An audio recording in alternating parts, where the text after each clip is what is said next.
बड़ी इलायची के जो दाने हैं उसको पाउडर करके यदि आप अर्जुन का काढ़ा, अर्जुन की छाल के अंदर थोड़ी सी इलायची डाल करके उबाल करके यदि प्रातः सायं आप पीते हैं तो आपको मिलेगी हृदय रोग से मुक्ति। एंजाइना पेन के लिए, हार्ट प्रॉब्लम के लिए यह इलायची बहुत रामबाण है।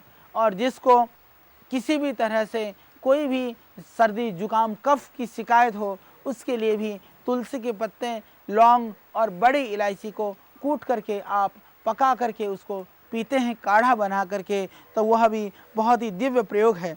यह भूख को बढ़ाने के साथ साथ में यह सर्दी जुकाम कफ रूपी जितने भी जो विकार हैं उसको वह ठीक करती है। इसके अलावा आप इसका प्रयोग जिनको मुंह में ज़्यादा लार बनते हो, बार बार लाला स्राव होता हो, उसके लिए भी यह इलायची बहुत ही अच्छा इसका प्रयोग है।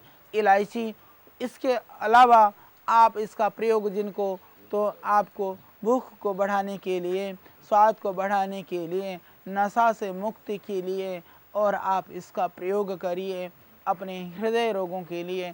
यह एक इससे आँखों की ज्योति भी बढ़ती है, इससे आपके शरीर में सुगंधी भी आने लगती है जिस तरह से।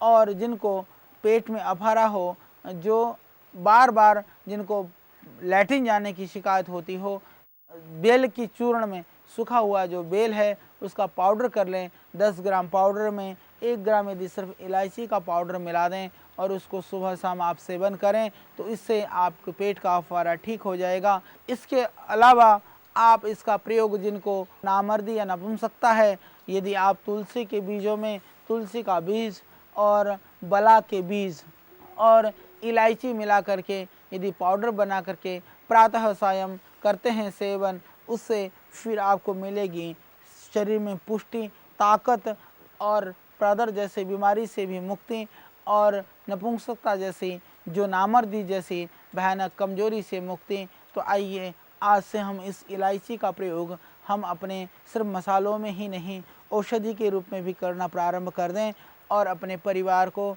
देश और समाज को स्वस्थ बनाने में सहयोगी बने। इस इलायची के पौधे को आप चाहें तो अपने घर में भी इसको गमले में लगा सकते हैं। हालांकि यह एक हाइट पर, ऊंचाई पर ही यह फल देती है इलायची, क्योंकि हमने देखा सिक्किम वगैरह के क्षेत्र में जहाँ ज़्यादा बारिश होती है, जहाँ 4-5 हज़ार की जो हाइट है वहाँ पर ज़्यादा मात्रा में ये होती है। हालांकि अभी उत्तराखंड में भी, उत्तरकाशी के आसपास में भी इस तरह की खेती प्रारंभ हो चुकी है। तो घर में ही यह चाहे फल न भी दें, ये पौधा आपको याद दिलाएगा मैं सिर्फ मसाला नहीं हूँ, मैं औषधीय पौधा भी हूँ। देखने के लिए सुंदर है, इसके फूल को आप देख सकते हैं, देखने में कितना अच्छा लगता है। आजकल इसी तरह से इलायची लिली के नाम से इलायची के ही पौधों के जैसे ही पौधे में सिर्फ वो एक सुंदरता के लिए ऑर्नामेंटल के रूप में, उसको फूल के रूप में, बड़ी इलायची का भी इसी तरह से आपको बाज़ार में मिल जाएगा। पर आपको जो है यह नर्सरी में उपलब्ध हो जाएगा। आप लाएं और इस सुंदर पुष्प को अपने घर में स्थान दें, जिससे आपको इलायची के गुणों से भरपूर आपको लाभ मिले और स्मृति में, स्मरण में रहे इलायची। इलायची बस जाए और खुशबू और सुगंधितमय आपका जीवन बन जाए। तो आइए इस इलायची को हम अपने घर में हमने स्थान दिया हुआ है, किचन में स्थान दिया है, पर हमने सिर्फ मसाले के रूप में दिया है, सुगंधित और मिष्टान्न को पौष्टिक बनाने के लिए दिया है। हम आज से औषधि के रूप में भी इसको स्थान दें।